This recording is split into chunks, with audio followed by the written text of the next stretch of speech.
अभेद परमात्मनि तथापि मम सर्वस्व राम कमललोचन। ओम स्थापकाय च धर्मस्य सर्वधर्मस्वरूपिणे अवतार वरिष्ठाय रामकृष्णाय ते नमः। आज हम सब जानते हैं आज एक विशेष दिन, जिसके कारण आज हम यहाँ समवेत हुए हैं। आज मर्यादा पुरुषोत्तम श्री रामचंद्र जी का भव्य मंदिर अयोध्या में उद्घाटन हुआ। यही मंदिर में भगवान श्री रामचंद्र जी की मूर्ति प्रतिष्ठित, उनमें प्राण प्रतिष्ठा का समारोह आज सुबह से हो रहा है। भगवान राम हम सबके लिए आराध्य हैं, पूज्य हैं। भगवान राम और भगवान रामकृष्ण एक ही है। भगवान रामकृष्ण परमहंस देव कहा करते थे, उनके शिष्यगण के साथ जब बातचीत करते थे उस समय उन्होंने कहा, यो राम यो कृष्ण वह ही इस शरीर में श्री राम कृष्ण। तो इसलिए राम कृष्ण एक ही है। आज आरती से पहले श्री रामकृष्ण लीला प्रसंग से पाठ सुने हैं वहाँ हम सुने जब रामलीला कैसे भगवान श्री रामकृष्ण देव के पास आकर उनके साथ खेला करते थे, उनके साथ मुस्कराते थे, उनके साथ नहाने जाते थे। कितने भी जैसे कि वो जो रामायण साधु उनको दर्शन हुआ जो भगवान श्री राम कृष्ण ही राम है।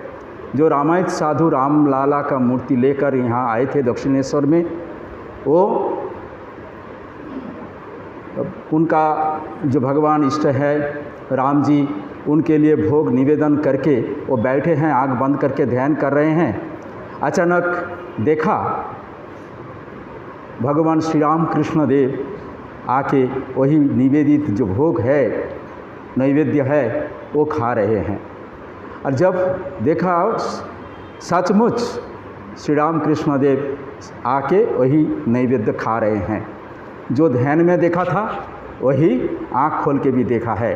तब उनको ये निश्चित हो गया है कि यही हमारे इष्ट हैं, यही रामकृष्ण परमहंस जो आज दक्षिणेश्वर में रह रहे हैं वो हमारे इष्ट हैं, वही राम जी हैं, वही श्री राम है। तो इसी के कारण आज राम कथा का तुलसीदास जी अपना दर्शन जैसे जैसे हुआ था उसी के हिसाब से उन्होंने ये रामचरितमानस ग्रंथ रचना की। तो रामचरितमानस से हम देखेंगे जो भगवान श्री रामचंद्र जो पूर्ण ब्रह्म नारायण है, जो निराकार निर्गुण ब्रह्म है, जो जन्म रहित है, मृत्यु रहित हैं, वो क्यों ये मानव शरीर धारण करके ये धराधाम में आए हैं, इसका विवरण तुलसीदास ने अपना ये बालकांड रामचरितमानस के इसमें दिए हैं। जहाँ भगवती माँ पार्वती शिव जी को प्रश्न करते हैं, जब शिव जी रामचंद्र जी को गुरु मानते थे, भगवान शिव ने जब गुरु की प्रशंसा की तो माँ पार्वती ने उनको कहा, जे कैसे भाई हो सकता है तुम्हारा ये राम जो मानव शरीर धारण करके आए हैं, कैसे हो सकता है? जो निर्गुण निराकार ब्रह्म है, जो सर्वव्यापी है, वो कैसे मानव शरीर धारण करके आते हैं? ये तो मुझे समझ में नहीं आ रहा है। तो भगवान शिव जी कहते हैं, हे पार्वती सुनो, वेद शास्त्र ने श्री हरि के सुंदर विस्तृत और निर्मल चरित्रों का गान किया है। हरि का अवतार जिस कारण से होता है वह कारण बस यही है, ऐसा नहीं कहा जा सकता। कारण हो सकते हैं बहुत, और ऐसे भी हो सकते हैं जिन्हें कोई जान ही नहीं सकता। बहुत कारण है जो हमको दिखाई देता है, ऐसा कुछ कारण है जो हमको दिखाई नहीं देता है, लेकिन वो तो है ही, वो अंतर्निहित कारण होता है, भगवान शिव जी ने कहा है। और जैसा कुछ मेरी समझ में आता है, हे सुमुखी, वही कारण मैं तुमको सुनाता हूँ। जब जब धर्म का ह्रास होता है और नीच अभिमानी राक्षस बढ़ जाते हैं और वे ऐसा अन्याय करते हैं कि जिसका वर्णन नहीं हो सकता, तथा ब्राह्मण, गौ, देवता और पृथ्वी कष्ट पाते हैं, तब तब ये कृपानिधन प्रभु भांति भांति के शरीर धारण कर सज्जनों की पीड़ा हरण करने के लिए अवतीर्ण होते हैं। हम श्रीमद् भगवद गीता में पढ़े हैं, यदा यदा ही धर्मस्य ग्लानिर्भवति भारत अभ्युत्थानम अधर्मस्य तदात्मानं सृजाम्यहम्। भगवान श्री कृष्ण ने कहा, जब जब धर्म की ग्लानि होती है, जब अधर्म का उत्थान होता है, तब मैं अपनी माया से अपने को सृजन करता हूँ। वैसा ही शिव जी ने माँ पार्वती को कहा कि देखो, ये जो राम जी है मानव शरीर धारण करके, इसके पीछे बहुत कारण है। कुछ कारण दिखाई देता है, कुछ कारण दिखाई नहीं देता है। तो जब धरणी पाप से भर जाता है, जब धरित्री माँ की पीड़ा होती है, तो उसको वो पाप हरण करने के लिए, सज्जन का रक्षा करने के लिए प्रभु स्वयं मानव रूप धारण करके अवतीर्ण होते हैं। सोई जस गाये भगत भवतरहि, कृपा सिंधु जनहित तन धरहि। समजन्म के हेतु अनेका, परम विचित्र एकते एका। उसी यश का गा गा कर भक्तजन भक्त सागर से तर जाते हैं। भगवान जो अवतरण होते हैं, उनका ये गुणगान कीर्तन करते करते भक्तजन ये संसार समुद्र पार हो जाते हैं, मुक्त हो जाते हैं। भगवान शिव जी ने कहा है, जन्म एक होई कहूँ बखानी, सावधान सुन सुमति भवानी। द्वारपाल हरि के प्रिय हो दो, जय अरु विजय जान सबको। दो कारण भगवान शिव जी माँ पार्वती के पास वर्णन करते हैं। एक है, बोलते हैं, हे सुंदर बुद्धि वाली भवानी, मैं उनके दो एक जन्मों का विस्तार से वर्णन करता हूँ, तुम सावधान होकर सुनो। श्री हरि के जय और विजय दो प्यारे द्वारपाल थे, जिनको सबके जानते थे। विप्र श्रापते दुनों भाई, तामस असुर देह तिन्ह पाई। कनक कशिपु हरो हाट कलोचन, जगत विदित सुरपति मदमोचन। जय विजय विप्र ब्राह्मण के शाप से उनका पतन हुआ। भगवान के द्वारपाल थे, लेकिन ब्रह्म शाप से उनको मर्तधाम में जन्म लेना पड़ा। तो उसी समय उनको पूछा गया, तो किस तरह से तुम जन्म लेना चाहते हो? तुम्हारा चिरकाल तुमको मर्तधाम में नहीं रहने का है, तुमको मुक्त होकर फिर हमारा द्वारपाल बनना है। लेकिन दो तरीके हैं, एक मित्र भाव से, एक शत्रु भाव से।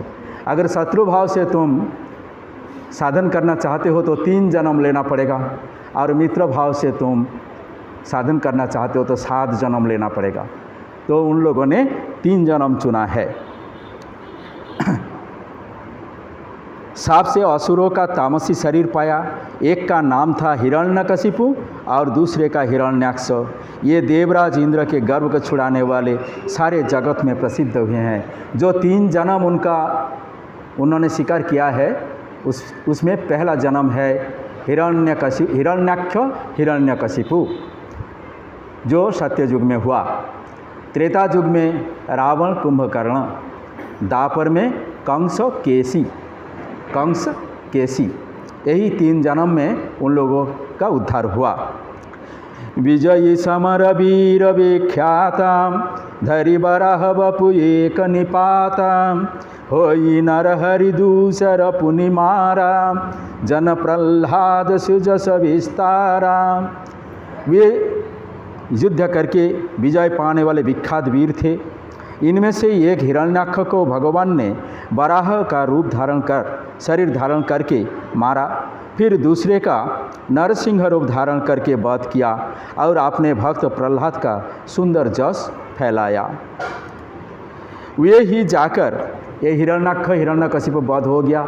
हिरण्याक्ष का वराह रूप धारण करके हिरण्याक्ष का वध किया, हिरण्यकशिपु को नरसिंह रूप धारण करके वध किया है। अभी वही हिरण्यकशिपु फिर दोबारा जन्म लिया। मुक्त न भय हते भगवान, तीन जन्म दीज वचन प्रवान। एक बार तिन्ह के हित लागी, धरे शरीर भगत अनुरागी। भगवान के द्वारा मारे जाने पर भी वे इसीलिए मुक्त नहीं हुए कि ब्राह्मण के वचन का प्रमाण 3 जन्म के लिए था। अतः एक बार उनके कल्याण के लिए भक्त प्रेमी भगवान ने फिर अवतार लिया, अर्थात दोबारा त्रेता युग में राम के रूप में अवतीर्ण हुए हैं।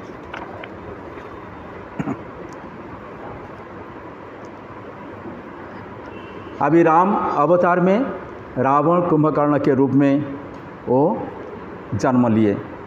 उसके आगे और भी कुछ घटनाएं हैं, पूरा विस्तार से हम नहीं बताते हैं, टाइम लग जाएगा, समय लग जाएगा। मैं संक्षेप में रावण कुंभकर्ण का कुछ विवरण इधर पढ़ लेते हैं। किन्न विविध तपति हूँ भाई, परम उग्र नहीं वरनि सो जाई। गयो निकट तप देखी विधाता, मागहु बर प्रसन्न मैं ताता। तीनों भाइयों ने अनेक प्रकार की बड़ी ही कठिन तपस्या की। तीनों भाई कौन कौन? रावण, कुंभकर्ण, विभीषण। 3 भाई ने तपस्या की जिसका वर्णन नहीं हो सकता। तब देखकर ब्रह्मा जी उनके पास गए और बोले, हे तात, मैं प्रसन्न हूँ, वर मांगो। तो उन्होंने वर मांगा। क्या वर मांगा? तिन्हि देहि बर ब्रह्म सिधाये, हर्षित ते अपने गृह आये। मैं तनुजा मंदोदरी नामा, परम सुंदरी नारी ललामा। ब्रह्मा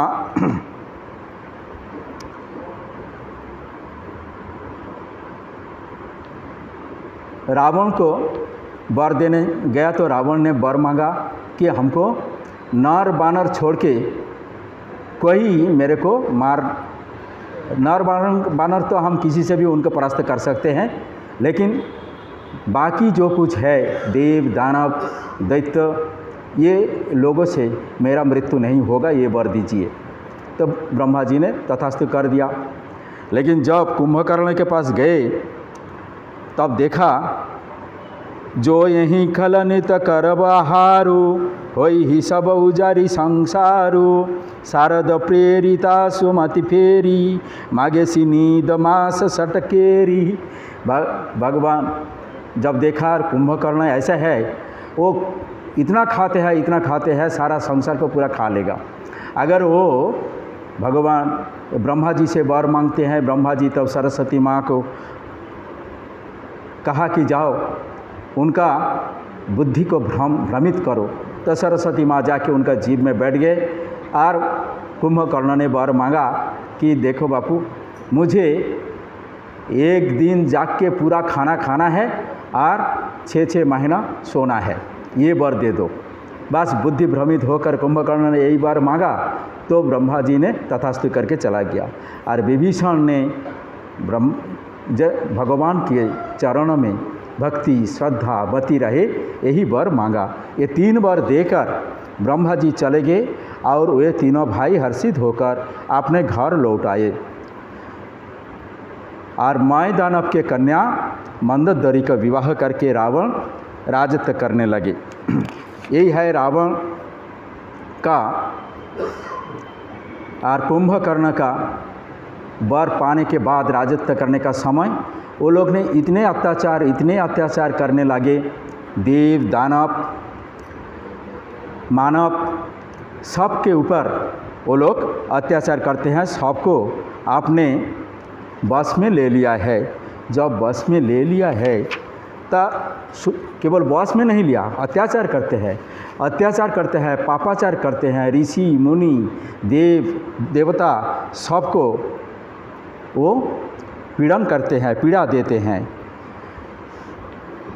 किन्नर, सिद्ध, मनुष्य, देवता और नाग सभी के पीछे वह हठपूर्वक पड़ गया। किसी को भी उसने शांतिपूर्वक नहीं बैठने दिया। ब्रह्मा जी की सृष्टि में जहाँ तक शरीरधारी स्त्री पुरुष थे सभी रावण के अधीन हो गए। भुजबल विश्ववस्य करि राक्षसी को न सुतंत्र, मंडलीक मणि रावण राज करई निज मंत्र। उसने भुजाओं के बल से सारे विश्व को वश में कर लिया, किसी को स्वतंत्र नहीं रहने दिया। इस प्रकार मंडलिक राजाओं का शिरोमणि सार्वभौम सम्राट रावण अपने इच्छा अनुसार राज्य करने लगा।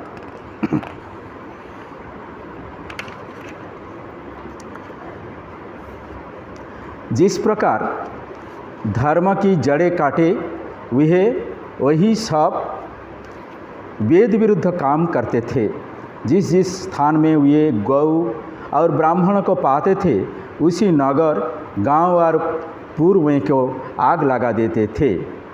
शुभ आचरण कतहु नहीं होई, देव विप्र गुरु मान न कोई। नहीं हरि भगति यज्ञ तप ज्ञाना, सपने हु सुनिय न वेद पुराना।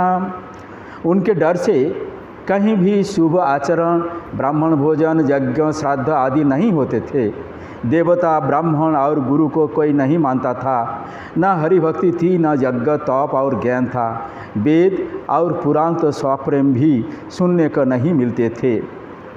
जप, योग, वैराग्य, तप तथा यज्ञ में देवताओं के भाग पाने की बात रावण कहीं कानों से सुन पाता तो स्वयं उठ दौड़ता, कुछ भी रहने नहीं पाता। वह सबको पकड़कर विध्वंस कर डालता था। संसार में ऐसा भ्रष्ट आचरण फैल गया कि धर्म तो कानों में भी सुनने में नहीं आता था। जो कोई वेद और पुराण कहता उसको बहुत तरह से त्रास देता और देश से निकाल देता था। इस तरह से रावण राज चल रहा था। धरित्री माँ का बहुत दुख हुआ, कष्ट हुआ। भगवान शिव जी अब भवानी को कह रहे हैं, हे भवानी, जिन्ह के आचरण भवानी, ते जाने हूँ निशिचर सब प्राणी। अतिशय देखी धर्म कई ग्लानि, परम सभित धरा कुलानी। हे भवानी, जिनके ऐसे आचरण है अभी भी धराधाम में, जगत में, संसार में, जिनके भीतर इस तरह से अत्याचार करने का स्वभाव है, उनको भगवान शिव जी कहते हैं, जिनके ऐसे आचरण है उन सब प्राणियों को राक्षस ही समझना। इस प्रकार धर्म के प्रति अतिशय ग्लानि देखकर पृथ्वी अत्यंत भयभीत एवं व्याकुल हो गई। सुर मुनि गंधर्वा मिलिकरी सर्वाग्य विरंचि के लोका, संग गोतनुधारी भूमि विचारी, परम विकल भय शोका। ब्रह्मा सब जाना मन अनुमाना, मोर कछु न बसाई। जा करि तई दासी, सो अविनाशी, हमरे उतर सहाई। तब देवता, मुनि एवं गंधर्व सब मिलकर ब्रह्मा जी के पास गए। भय और शोक से अत्यंत व्याकुल होकर बेचारी पृथ्वी भी गौ का शरीर धारण करके उनके साथ भी गई। ब्रह्मा जी सच जान गए। उन्होंने मन में अनुमान किया कि इसमें मेरा कुछ भी बस नहीं है।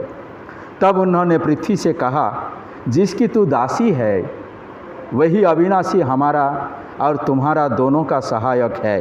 ब्रह्मा जी ने कहा, हे धरती, मन में धीरज धारण करके श्री हरि के चरणों का स्मरण करो। प्रभु अपने दासों की पीड़ा को जानते हैं, ये तुम्हारी कठिन विपत्ति का नाश करेंगे। ब्रह्मा जी इस तरह से उपदेश दिए हैं तो सबकई भगवान श्री हरि के चरणों में स्तव स्तुति करने लगे। उनका स्तव से प्रसन्न होकर भगवान स्वयं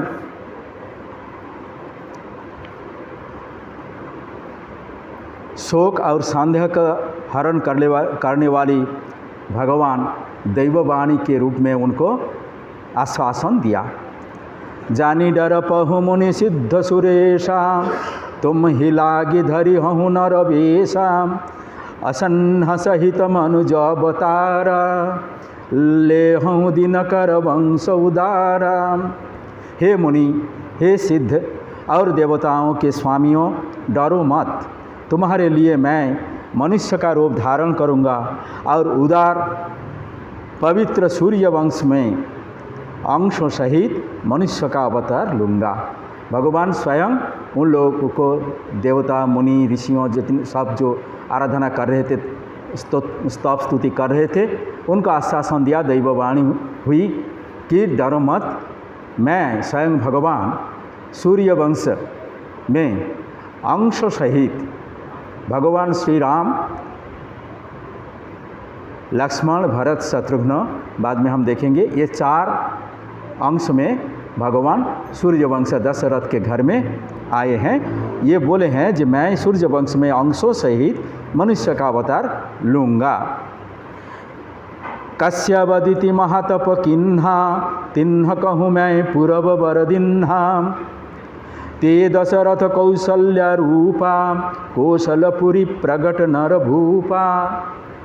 काश्यप एवं अदिति, इन्होंने बड़ा भारी तप किया था। मैं पहले ही उनको वर दे चुका हूँ। वे ही दशरथ और कौशल्या के रूप में मनुष्य के राजा होकर श्री अयोध्यापुरी में प्रकट हुए हैं। भगवान इन लोगों को ऐसा कहा। उन्हीं के घर जाकर मैं रघुकुल में श्रेष्ठ 4 भाइयों की रूप में अवतार लूँगा। नारद के सब वचन मैं सत्य करूँगा और अपनी पराशक्ति के सहित अवतार लूँगा। यहाँ एक बात है, नारद का वचन सत्य करना है। नारद का भी श्राप था भगवान के ऊपर। स्वयं भगवान, उनको भी नारद जी ने श्राप दिया था। ये एक कहानी है कि नारद जी को भगवान की जो माया है, ये माया अतिक्रम करना सबके लिए साध्य नहीं है। ये ऐसा भी एक बार नारद का मन में एक अहंकार आया कि मैंने काम जय कर लिया है, माया को जय कर लिया है। तो भगवान ने वही नारद को शिक्षा देने के लिए एक माया राज्य सृजन किया और नारद को भ्रमित कर दिया। नारद उसी में जाकर राजकन्या को देखकर मोहित हो गए और उनको विवाह करने के लिए उनको स्वयंवर सभा में जाने की इच्छा प्रकट की। तब वो भगवान के पास आकर प्रार्थना की उन्होंने कि हे भगवान, मुझे ऐसा रूप दो जैसे कि वो राजकुमारी मेरे को पसंद करे। लेकिन भगवान ने तो उनको वर दिया, लेकिन रूप अच्छा नहीं दिया, वो बानर का रूप दिया है। जब वहाँ गए स्वयंवर सभा में, वो राजकुमारी उनको देख के हंसने लगी और उनको सब कोई उनको मजाक करने लगा। तब नारद को जब पता चला कि उनका मन उतना अच्छा नहीं है, कि उनका रूप उतना अच्छा नहीं है, भगवान ने बांदर का रूप दिया है, तब आके वो भगवान को, और स्वयं भगवान, वो जो राजकुमारी वो तो भगवान की सृष्टि थी, तो भगवान स्वयं भी वो स्वयंवर सभा में गए और वो राजकुमारी भगवान के शरीर में जाके विलीन हो गई। तो नारद भगवान को उसी समय श्राप दिया, जे आपने हमको इस तरह से ठगाया तो मैं आपको श्राप देता हूँ, आपको भी आपकी पत्नी होकर भी पत्नी से आपको विच्युत रहना पड़ेगा, पृथक रहना पड़ेगा, पत्नी के साथ आप नहीं रह पाएंगे। तो ये अभिशाप सिद्ध करने के लिए भगवान स्वयं इस राम रूप धारण किए हैं। जो वनवास हुआ, उसके बाद भी माँ सीता जी का वनवास भी हुआ, उनको छोड़ना पड़ा, ये सारे घटनाएं देखते हैं। तो भगवान श्री राम चंद्र के रूप में आएंगे, ये तो वचन दे दिया है। अवधपुरी रघुकुल मणि राउ, वेद विदित ही दशरथ नाऊ, धर्म धुरंधर गुण निधि ज्ञानी, हृदय भगति मति सारंग पानी। अवधपुरी में रघुकुल शिरोमणि दशरथ नाम के राजा हुए, जिनका नाम वेदों में विख्यात है। वे धर्म धुरंधर गुणों के भंडार और ज्ञानी थे। उनके हृदय में सारंग धनुष धारण करने वाले भगवान की भक्ति थी और उनकी बुद्धि भी उनमें लगी रहती थी। तो उनकी कौशल्या आदि प्रिय रानियाँ थे। कौशल्या के गर्भ में भगवान राम जी का जन्म हुआ। वो कैसे हुआ उसी को अभी पढ़ के हम आज का पाठ समाप्त करेंगे। राजा दशरथ वशिष्ठ के पास दुख जताई कि मेरा कोई पुत्र नहीं है, सब कुछ है, मेरा राज्य है, रानियाँ है, सब कुछ है, लेकिन मेरा पुत्र नहीं, पुत्री थे। तो दुख जताई। तो राजा ने अपना सारा दुख गुरु को बताया। वशिष्ठ जी ने श्रृंगी ऋषि को बुलाया और उनसे शुभ पुत्र कामेष्टि यज्ञ करवाया। मुनि के भक्ति सहित आहुतियाँ देने पर अग्निदेव हाथ में चोरू लेकर प्रकट हुए। वशिष्ठ ने हृदय में जो कुछ विचारा था, तुम्हारा वह सब काम सिद्ध हो गया। हे राजन, तुम जाकर इस हविष्यान्न पायस को जिसको जैसा उचित हो ऐसा भाग बनाकर बांट दो। तो दशरथ को ऐसा कहा, वो चोरू लेके जाकर अपने पत्नियों को भाग कर दो। दशरथ गए। तब ही राय प्रिय नारी बोलाई, कौशल्यादि तह चली आई। अर्ध भाग कौशल्य ही दीन्हाम, उभय भाग आधे कर किन्हाम। कई कई कह निप स्वदयेऊ, रही हसो उभय भाग मुनि भयऊ। कौशल्या कई कई हाथ धरी, दीन्ह सुमित्रा ही मन प्रसन्न करी। उसी समय राजा ने अपनी प्यारी पत्नियों को बुलाया, कौशल्या को आधा भाग दिया और बाकी आधा भाग के फिर 2 भाग किया। उनमें से 1 भाग कैकेयी को दिया, बाकी 1 भाग को जो अवशिष्ट था उसको भी फिर से 2 भाग किया करके कौशल्या और कैकेयी को देकर कहा, आप लोग सुमित्रा को दो। तो वो लोगों ने सुमित्रा दिया। इस प्रकार सब स्त्रियां गर्भवती हुई। वे हृदय में बहुत हर्षित हुई। उन्हें बड़ा सुख मिला। जिस दिन से श्रीहरि लीला से ही गर्भ में आए, सब लोकों में सुख और संपत्ति छा गई। जोग लगन ग्रह वार तिथि, सकल भय अनुकूल। चर अरु अचर हर्ष जूत, राम जन्म सुख मूल। जोग लग्न ग्रह वार और तिथि सभी अनुकूल हो गए। जड़ और चेतन सब हर्ष से भर गए। श्री राम जन्म का सुख का मूल है। जब हम देखते हैं भगवान श्री कृष्ण जब कारागार में जन्म ले रहे थे, उसी समय आकाश बातास, परिवेश, परिस्थिति, प्रकृति सब कुछ जैसे कि आनंद में टगबग हो रहे थे। उसी तरह राम जी के जन्म के समय भी प्रकृति भी उतना आनंदित हो चुके हैं हुए हैं। पवित्र चैत्र का महीना था, नवमी तिथि थी, शुक्ल पक्ष और भगवान का प्रिय अभिजीत मुहूर्त था। दोपहर का समय था। न बहुत सर्दी थी न धूप गर्मी थी। वह पवित्र समय सब लोगों को शांति देने वाला था। शीतल मंद सुरभि बह जब्बाऊ, हरसित सुर संतन मन चाऊ। वन कुसुमित गिरिगन मनियारा, स्रवहि सकल सरितामृत धारा। शीतल मंद और सुगंधित पवन बह रहा था। देवता हर्षित थे और सती के मन में बड़ा चाव था। वन फूले भरे हुए थे। पर्वतों के समूह मणियों से जगमगा रहे थे और सारी नदियाँ अमृत की धारा मानो बहा रही थी। सो अवसर विरंची जब जाना, चले सकल सुर राजी विमाना।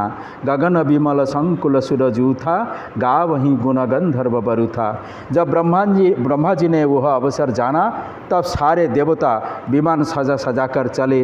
निर्मल आकाश देवताओं के समूह से भर गया। इस तरह से भगवान श्री राम का जन्म हुआ। तब नामकरण करने के लिए वशिष्ठ मुनि से राजा दशरथ ने अनुरोध किया। तो वशिष्ठ मुनि आकर उन्होंने ही नामकरण किया है। जे कौशल्या का पुत्र का नाम राम होगा। वो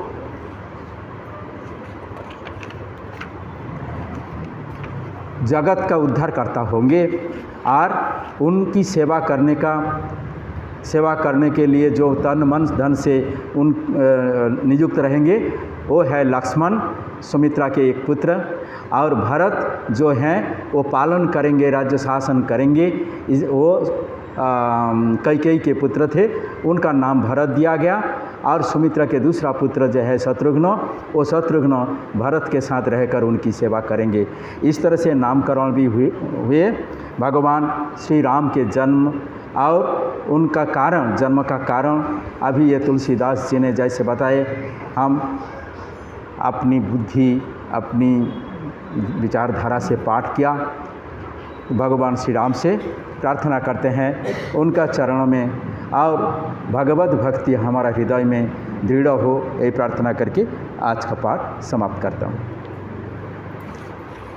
ओम निरंजनं नित्यं अनंतरूपं भक्तानुकंपाधृत विग्रहं वै ईशावतारम परमीशमीड्यम तं रामकृष्णम शिरसा नमामि। अभी एक भजन होगा ना। अब एक राम भजन करेंगे, शारदा संघ के माताओं एक भजन करेंगे।